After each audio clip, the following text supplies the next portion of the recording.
I wanted to do a discussion about the phenomenology of religion. Now, this sort of comes out of my discussion about, internet communities of Searle and his intersubjectivity. Now, I have a phenomenology playlist, which is down there, which, has all that stuff in there. But this phenomenology of religion or of God sort of stems from this. What religion considers right now, or what religion is concerned with, or what the debate between atheists and anti-theists versus the theists is. The atheists and anti-theists will say you're dumb because you can't prove that your God exists. When here's what I think we should be acknowledging. Through let's say we have a few people who are very spiritual and worship God together, and they feel very spiritual in God together. They have huge senses of spirituality, and they feel like this. They feel this intense spirituality especially when they direct their intentional, consciousness towards this God. Now, what the atheist will say to these sort of people is like, "We can't prove the person that you're, holding to be existent. How can you say? How can you be like that? You're dumb." When, if we apply phenomenology to religion, is that saying that we should acknowledge the experiences that we have and the perception that we have, and go to the things themselves, not worry about what's beyond there physically and in the extremely objective sense.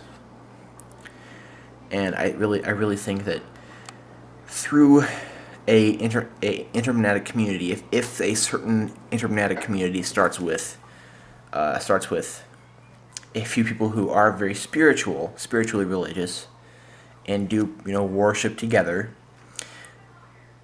if we had this engagement of empathy, then atheists could be converted to theism, because if they are empathetic with a certain theist, they will realize what they're feeling, and then worshiping together will increase and heighten this sort of spirituality, which, I don't think that, if you're looking through the phenomenological perspective, I don't think that you can just immediately refute such spiritualities or feelings of spirituality. I think that's not a good way to go.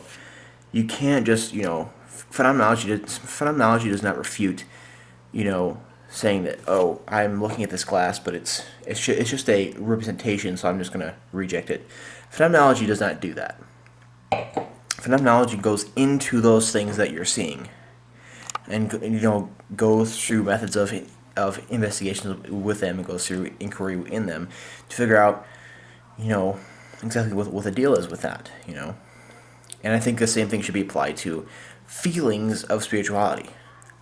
And I think that feeling of spirituality can be heightened when we have these intermagnetic communities. And because if we all worship together, then, because I've experienced this firsthand, right? I've told you before that I've gone to a Christian conference, and I was about in 7th grade. This has to be the most spiritual experience I've ever had in my life. I went to a conference called Belief. It was in Des Moines, Iowa. I was with a few of my church friends who were basically my age. And what went on is that we went to these worship sessions, and we all prayed together during worship. That is as closest as I've ever felt to God. That's what basically affirmed my faith, because I felt His presence. I felt Him there. I felt this huge sense of spirituality, which made me feel incredibly awesome and pure, and it was just great. I haven't had something as intense as that since then. But and I was with maybe seven other people besides myself, so that might be why that was such an intense experience. So I feel like if we can engage in these intermagnetic communities with others who are who have theistic beliefs, not discriminating, not saying that. Now I'm sort of trying to throw out this idea of, oh, I'm Muslim, oh, I'm Jewish, I'm a Christian, I'm Sikh, I'm Buddhist. All of those religions, in some sense, feel spirituality.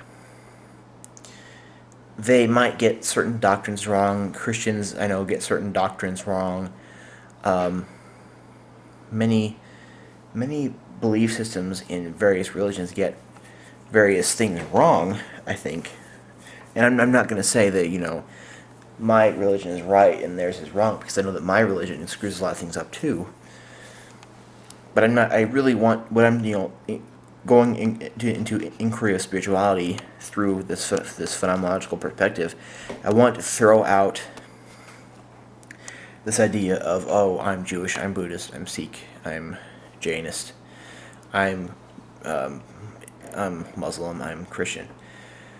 Because I think if we all acknowledge some sort of spirituality, then we can sort of come together and through this, feelings of spirituality. And that thus I think, I really think that, if we worship together through this internet community of just one person possibly being theist of some sort, then we can increase this, and then feelings of spirituality will be heightened. And from there, I think internet communities will be led towards which doctrine they find to be the most accurate one, whatever it is. Now, I have my opinions about which theistic doctrine is the best one, or which one is more correct, but I just want to throw that out the door for right now. Now, that might be heretic. That might be heresy for me. No, I'm not a Catholic. I'm saying that's just a little bit different for a theist or a Christian to do. But now I say that as I drink a beer. Christians drink beer, but they don't. Doesn't mean that they have to get belligerent drunk. Which I'm not, by the way. But I guess what I'm thinking here is that we, as a community, as a conscious community, can recognize spirituality without being concerned with dogmas and certain things. We can just be conscious of the feelings of spirituality, because basically, if we're engaging in empathy, let's say I'm an atheist, but I'm engaging in empathy with a theist who has heightened feelings of spirituality. My thoughts on spirituality might change, and I might start to feel spiritual, and my beliefs might not change until I get spiritual enough. But I'm not saying that I'm trying to get a sort of theistic community of the world, or this otherization of the world in theism. I'm just saying that through this phenomenological perspective, we should not ignore feelings of spirituality that atheists and even theists and even atheists do have. And atheists do feel spirituality. Talk to David Elkins. So yeah, I wanted to know what you think about that one, because that's a different perspective on religion that you might not have heard. So thank you.